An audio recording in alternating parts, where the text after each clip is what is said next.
start. Yun, so what's up, Team Bear? Bearyo again, back with another video. So, as always, pre-market prep yung content natin for this video, no? Non-negotiable tong pre-market prep natin in our trading routine. So, ang gagawin lang natin is to look at the market from a top-down perspective, ano yung ginagawa ng main indices natin. At the same time, look at the market from a bottom-up perspective. Gaano ba kadami yung down this pre-market and up this pre-market? So, gagamayin natin if, ano ba, mas malakas ba yung selling this pre-market? Mas malakas ba yung buying? O yung mas malakas ba yung mga buyers? So, it will help us gauge ano yung magiging expectations natin for this trading session. Kahit papaano sa first half ng trading session ngayon. So, it's a good way to gauge din as a day trader or even a swing trader kung paano mag-establish ng plan of attack on our trading positions. So, ayun. So, let's get started. So, let's look at the stock heat map. So, based on our stock heat map na based on the value traded, so volume times price, so value traded in dollars yan, and then yung color is based on the pre-market change. So, this is a stock heat map for this pre-market session. So, basically, it measures yung laki ng box based on the value traded and then the color is the change. So usually, ang ginagawa ko, 'di ba, is to put it down or bring it down to the 0.5x na multiplier para mag-gauge natin yung mga stocks at a negative 1.5% and then up 1.5% this pre-market session. So based on our stock heat map, all over the heat map, we are seeing a lot of selling, no? So looking at Nvidia down negative 1.8% this pre-market session. So as of 6 p.m., 5:56 p.m., no? This March 5, 2024. So AMD also down 3%, halos 3%. Apple down 1.56% and Tesla down negative 2.12% this pre-market session. So at the same time, other names na to look at, no, na down this pre-market is AMAT in terms of industrials and for our transportation, Uber. So one of the setups na tinitignan din natin recently but medyo na-invalidate na-invalidate yung ano niya, yung structure niya. Na-invalidate ng price yung structure niya. So same with the PanW under cybersecurity sector or cybersecurity market group. Also down negative 2.5%. So halos negative 2.5%. So looking at our bread screener. So that's our view, no, based on the stock heat map. So let's start with looking at the market from a bottom up perspective. So before we proceed dun sa S&P 500 natin and our Qs, our equal weighted Qs. So let's start with the breadth screener, no. So gaano ba kadami yung stocks na at a gain this pre-market session? So actually 99 names lang versus, so let's look at the names or quantity of names down this pre-market. So names down this pre-market session is 324 names versus kaninang 99 versus dun sa kaninang 99 names na up this pre-market. So up this pre-market is payment tools, DSP, yung mga above 5% pre-market change. So yan yung mga pwede mong tignan, no? If you are if you have a long bias in your intraday trades, no? So depende yan sa'yo. So actually we can see that medyo may selling tayong na-experience this pre-market session. So at hindi ko pa na-discuss, no, itong market cap natin. We're only considering of small caps plus, no, yung mga 300 million market cap and above. So we are excluding yung mga micro caps. Para lang din mas maging malinis yung ano natin. Yung market internals perspective natin or yung data natin. So basically for one name na at a gain, may tatlo kang decliners. So medyo may sell off kang nakikita based on our market breadth. So yun yung pinaka simplest interpretation. So ano yung ano nun, conclusion natin doon? Essentially ano, from a bottom up perspective, we might experience some selling, no? for the first half of this trading session. So bakit nga ba? Most likely dahil din sa meron tayong significant news today eh. Based on our economic calendar, meron tayong ISM services, PMI, this Tuesday, March 5, no, 11 p.m. Mare-release yan this Philippine time, no. So if lower or higher yan, it may influence yung sasabihin ni Fed ni Chair Powell tomorrow. So at the same time, tomorrow, Wednesday, March 6 is JOLTS job openings na medyo significant data din na tinitignan ng Fed, no, for our labor market. So essentially, we can look at our main indices na rin, no. So for our S&P 500, pre-open or pre-market, halos ano siya, down negative 0.34% and halos negative 1.75 points this pre-market session. So looking at the intraday chart, wait lang, i-set lang natin, apply to all. Okay, wait lang So let's apply our extended trading hours para makita natin yung price action this pre-market session. So nag-gap down pre-market session. So 1 hour time frame itong chart na to dito sa section na yan. So medyo may selling tayong na-experience, no. So in the 1 hour time frame, so far breaking below the 20-day or 20 SMA for the 1 hour time frame. And most likely test it will test your 50 SMA, no, in your 1 hour time frame as support level, your dynamic support level. So balik tayo dito sa SPY natin. So looking at the SPY, no, usually yung ginagawa ko if all-time high yung issue, tinitingnan ko yung immediate ranges niya, no, yung pinaka-recent range niya. And then I'm assessing kung nasaan ba yung point of control nun. So remove natin yung indicators and other drawings. So based on this chart, no, since S&P 500 yung SPY natin, is at an all-time high. Nag-breakout siya. It's on an early stage markup and above 500 level. So ano siya, 'di ba? A century mark round number. So basically, ang kailangan lang nating tignan diyan ang kailangan lang natin tignan diyan is actually 500, no. If it closes below or breaks below 500 level, 50-day SMA na yung next support level mo, which is at around 490 right now. So, actually yung dini-discuss ko kanina, yung looking at the immediate trading range. So, I'm usually using my fixed range volume profile to assess the point of control of this trading range. So far, based on this indicator, karamihan ng shares in this trading range is at around 508, 507.9. So, pinaka sinasabi lang sa atin dyan is if it closes below 508, then most likely we will experience a pullback, a strong pullback, no, in our SPY. So critical or key level natin yan right now. Since all-time high, yan lang yung next nating pwedeng tignan, no, in the short term. So actually, 500 level is also another key level to watch, no, for our SPY. So far, may rejection candle tayong na-experience yesterday. So parang graveyard doji if yun yung term, pero essentially ang pinaka logic lang nung candlestick yesterday is nagtry siyang mag-breakout sa high nung candle nung Friday and then was rejected by some sellers nung end of day. And then right now may follow through selling tayong na-experience this pre-market. So that's our SPY. So same with the Qs, ganun din. So far with our Qs, we are seeing an inside bar structure, no, most likely. Mag-inside bar to. If we experience a hold, if mag-hold tong 440 level.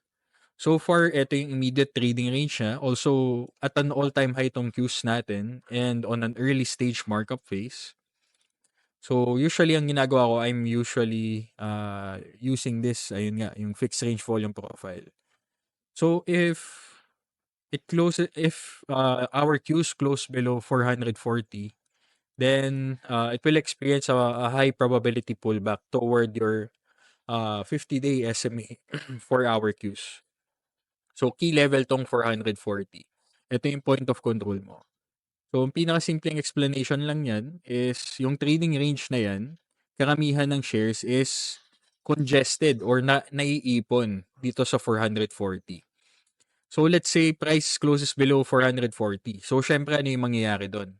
Yung mga taong bumili dito will become yung positions nila will be at a loss, di ba? Talo na yung positions nila at 440 or 436, 437.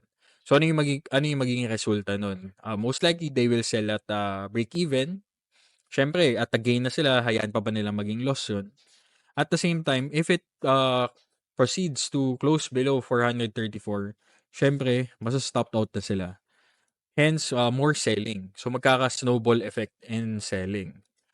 So, yun yung main idea behind using this indicator, which is yung fixed range volume profile. So, next, IWM for our small caps also broke above this trading range. No? Although, right now, pre-open, slightly above lang dito sa resistance area natin, which is etong 205, 204.8. Basically etong IWM, if it closes below ito yung point of control niya pala, no, 195, 194. So medyo malayo naman. So looking at the big picture, ang key level natin is 200 na talaga. So ano siya, psychological number, round number, century mark round number na key level for IWM. So dapat mag-support yung 200. Yun yung pinaka importante for our Russell 2000 ETF. So it's tracking our small caps etong IWM. So ayun.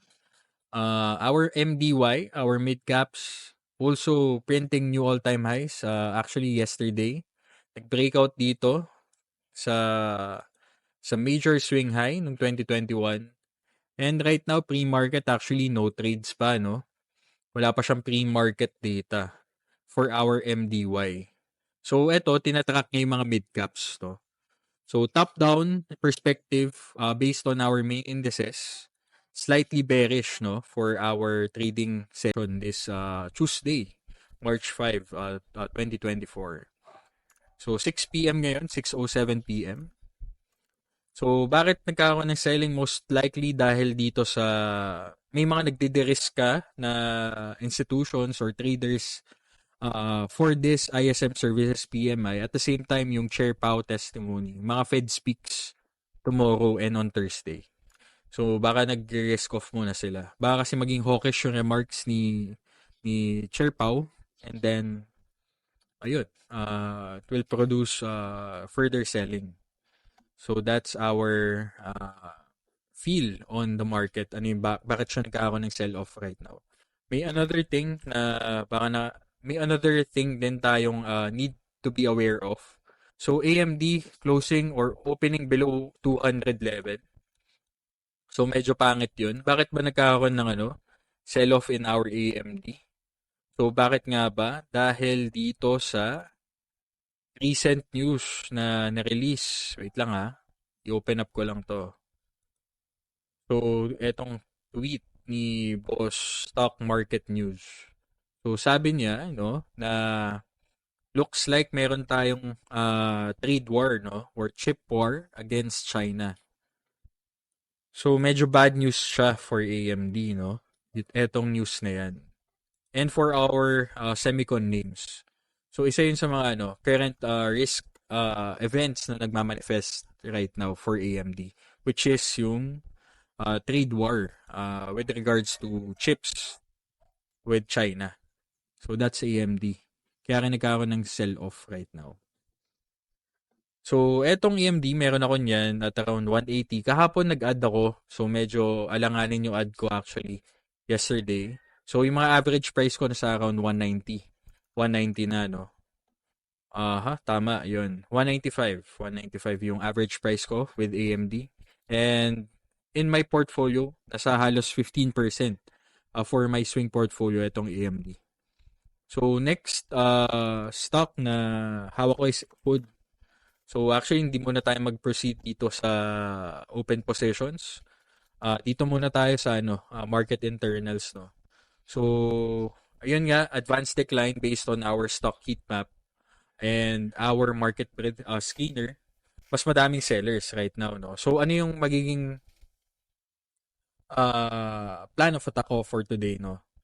So since may na-experience na tayong selling, may na-experience na tayong selling, and at the same time yung positions ko, no, is at the resistance level. So for wood, ang resistance level na tinamaan niya is etong anchored VWAP. Anchored VWAP since IPO. So nag-resist siya dyan, nireject niya yung 17 area, 17 level. And right now, pre-market, opening at around $16.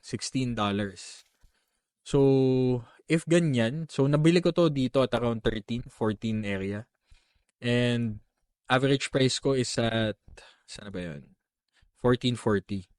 So, pag ganyan, dapat unloading na ako.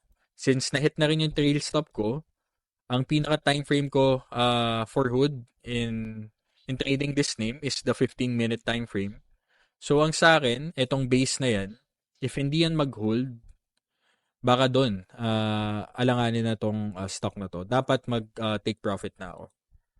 Yan, anyway, yan, kitang-kita, extended trading hours, it's showing some signs of rejection or a bull trap dito, no?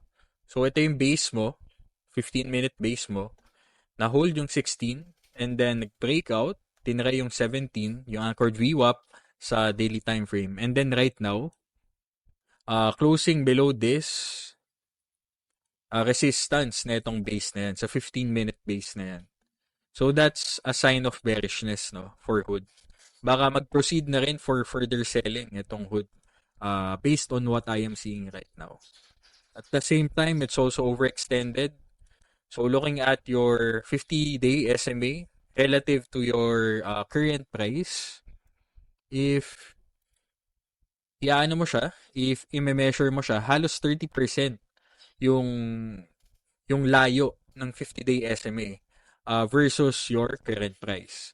So ibig sabihin lang nun na yung past 50 days na buyers mo is at a gain at around 30%.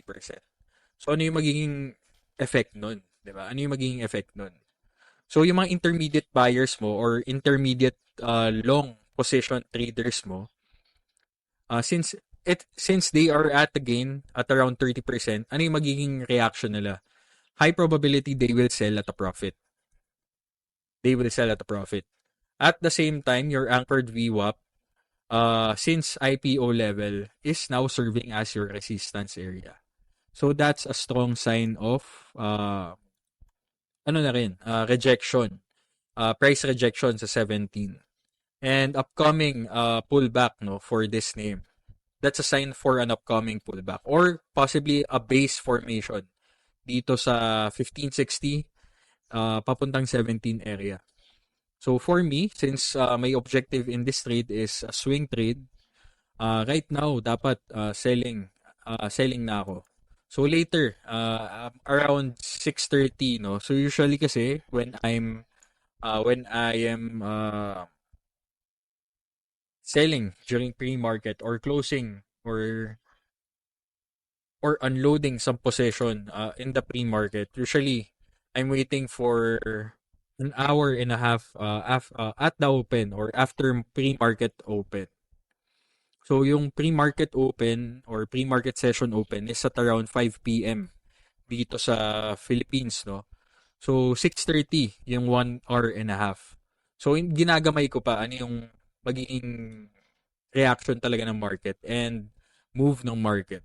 Since syempre hindi mo din naman ma-assess, no, for the first hour baka volatile volatile movement, no, or premature movement. At least yung 1 hour 30 mark, it signals you a conviction of one side of the market, yung sellers or buyers. So that's my plan of attack for today. For Hood, medyo magsisell na ako. For AMD, also medyo may onting selling na hindi na naho-hold yung 200 level. So ang sa akin, if around 6:30, 7 p.m. hindi ma-hold yung 200, baka benta ko yung 3/4 ng current na hawak ko. At least man lang no, to close at break even or 1 hour or plus 1 hour of my initial risk or current risk in this trade. So for Len, so kahapon pala no, before tayo mag-proceed dyan. Kahapon for Sherwin-Williams, binenta ko na yung yung full position. Na-hit na yung target at 335 at for Sherwin-Williams. So this is my materials position. So materials related name siya. So natapos na yung trade. So I was at a gain in Sherwin-Williams in this portfolio for around 1,300 US. So yun yung yun yung trade with Sherwin-Williams. So for Len, so pre-market wala namang galaw no, walang galaw, and Len is also at an all-time high. May upcoming risk event ka lang na earnings this March 13. So sa akin, for Len, medyo underexposed ako in home builder names kasi na-stop out yung kalahati ng position ko dito sa 151, 152. So for Len, ang strategy ko is to just play out the trend or yung current positions ko or yung current position ko with Len. Hindi na ako magdadagdag since high probability that the market will pull back this coming this week no. Kasi last week medyo malakas talaga yung market last week. So we are expecting some profit taking. Unless ang lumabas na remarks ni Chair Pao tomorrow and on Thursday is quite dovish, no? Baka ang gawin nila or sabihin nila is since medyo dovish data last week, yung core PCE, yung personal spending, and yung manufacturing PMI, which is quite dovish din. So baka dovish din yung remarks ni Chair Pao. If that happens tomorrow and on Thursday, we might see a follow-through in buying. Baka mag-shift yung sentiment on Thursday. Pwede rin tomorrow. So we shall see for Len. And my other possessions. So Ball, also one of my possessions, also resisting at the anchored VWAP. So anchored VWAP, dito ko siya in-anchor dito sa high volume area and distribution area. So this is the most recent significant swing high. So ito yung major swing high on this trading structure. Doon ko siya in-anchor. And then lumabas yung current anchored VWAP is at around 66. So dapat medyo selling na rin ako for Ball. Since yesterday medyo nagpakita ng rejection na rin dito sa anchored VWAP. So that's my current plan of attack for my current positions. So yan, full transparency, win, losses, kita nyo. At the same time, yung thought process behind the trade and behind the position. So pwedeng actually magbenta na tayo ng ng hood. So yung hood is pre-market nandito na sa 16, 18. So big red candle for the hourly. So wag na nating antayin na mag-close below 16 to or break below 16 etong hood. Dapat medyo selling na ako at a gain or sinesecure ko na yung kalahati. So yung kalahati niyan is 1,160. So I'm gonna cancel this bracket order, and then I'm gonna sell my the half of my positions, which is 1,160.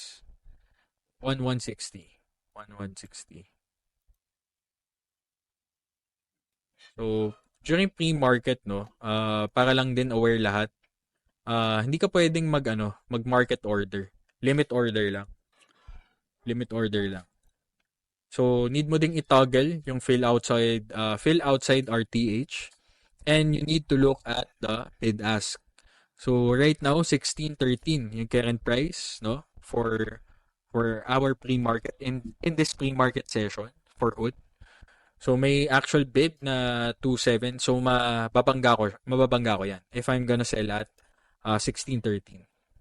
So pwede ko na 'yan ibenta right now, maybe.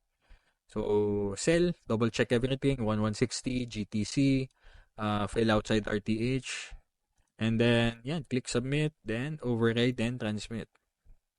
So order partially filled. So order filled na siya. 16.15 ako na done for hood. So na-realize ko na yung $2,000, no, around 100k in peso terms. Etong hood.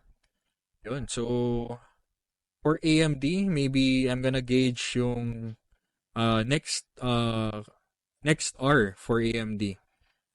Sa akin, if hindi ma-hold yung 200 for the next hour around 7 p.m., then I'm gonna unload my AMD shares, no? So high probability din kasi if hindi ma-hold yung 200, we will see a surge in selling at the open. So yun yung yun yung bias ko for AMD. Average price ko is 195. So baka masundot lang din yung yung break even stop ko. So right now, I'm protecting my break even for AMD. So that's my take on my current positions. Okay, so far since we are seeing further selling this pre-market session, dapat medyo defensive ka. And if you're a swing trader, baka ito na yung opportunity na maghanap ng buy on pullback, no? Buy on pullback setups. So, yun. So, I think may hindi pa tayo na-discuss yung MMTW. So, for MMTW, actually, maganda yung pinapakita ng MMTW sa interpretation ko. Since hindi pa naman siya super overbought, no? So, kahit na yung S&P 500 natin, yung Qs natin is creating new highs, yung MMTW natin, which is yung stocks above 20-day average, is nag-hover lang dito sa balance area natin. I mean, not balance area, or nandito sa slightly bullish area natin, which is yung slight above 50% level. So, ang pinaka-interpretation lang ng MMTW is if it's above 50%, then most stocks are above their 20-day average. So, sa akin, ang pinaka-sell signal for MMTW is if it hovers above this red zone, etong overbought and extremely overbought area. So, yun yung pinaka signal ko to be cautious, no? Not to buy breakouts. Most likely, dapat benta na ng current positions at strength. So far, right now, may upside pa naman based on our MMTW. So, for MMFI, same thing. Nag-breakout siya dito eh. Fresh breakout siya ng RTL or resistance trendline. So, that's a good sign. At the same time, nag-hold naman yung 50-day or 20-day SMA mo for MMFI. So, that's a good sign. You have a trending upward na MA100 and you have more you have room for upside based on MMFI. Ang di na lang nating na-discuss right now is etong macro benchmarks natin, which is yung DXY. So for DXY, halos no movement naman, no significant movement. So quite bullish naman yung pinapakita ng DXY, which is a close below or hover below this support trend line ng channel na yan or yung upward channel na yan. So for our US 10-year, so also quite bullish or quite bullish for equities, no? So medyo at the red right now this trading session or the previous trading session pala. So halos down 0.64%. So if our TNX or US 10-year yields breaks below 4.17, so that's gonna be a good sign for equities. So it will serve as a tailwind for equities. So that's our US 10-year. Also US oil showing signs of rejection dito sa upper range natin. So this is an inverse head and shoulder. So that's a bullish structure, 'di ba? So nag-ano siya, nag-reject siya sa 79, 80 area. So that's a good sign for our US oil. So yung US oil kasi we are tracking this for uh it serves as our inflation benchmark. Since US oil is the most used commodity, 'di ba? US oil is the most used commodity. Crude oil, no? Crude oil. So if tumataas ang crudo, that's tumataas yung possibility for inflation to go higher. And if inflation goes higher, that's quite bearish for the stock market. Syempre, pwedeng mag-interest rate hike, pwedeng ma-push back yung rate cuts na pinaplan ng Fed is July, 'di ba? This July, yung current tentative na high probability cut, no, rate cut is on July. June medyo mahina na or low probability. So July na yung next possible rate cut. So if inflation spikes or US oil spikes above 80, yun baka another re-inflation narrative yung lalabas. So that's gonna be bearish for US equities. So medyo nagagabi na, no? Medyo nagagabi na. So that's my pre-market prep, no? Everyone, I think ang isa pang hindi natin na-cover is SMCI. So SMCI, ang key level lang yan is 1K. So that's your millennia round number. Tama ba? So millennia, 1K. 1K. So as long as mag-hold yang 1K na yan, so that's gonna be good for SMCI. So yesterday na-add tong SMCI sa S&P 500 index. So kaya din nag-gap up and nagkaroon ng strong buying for SMCI. So ayun, that ends my pre-market prep. I think all good sa tayo. So to conclude everything, to create a brief summary. So tinatawag na kasi ako ng wife ko, maybe magde-dinner na. Yun, we will experience some selling this pre-market session. We will see further selling this first half of the trading session, regular trading session, around 10:30 to 2 a.m. Philippine time. So that's our bias.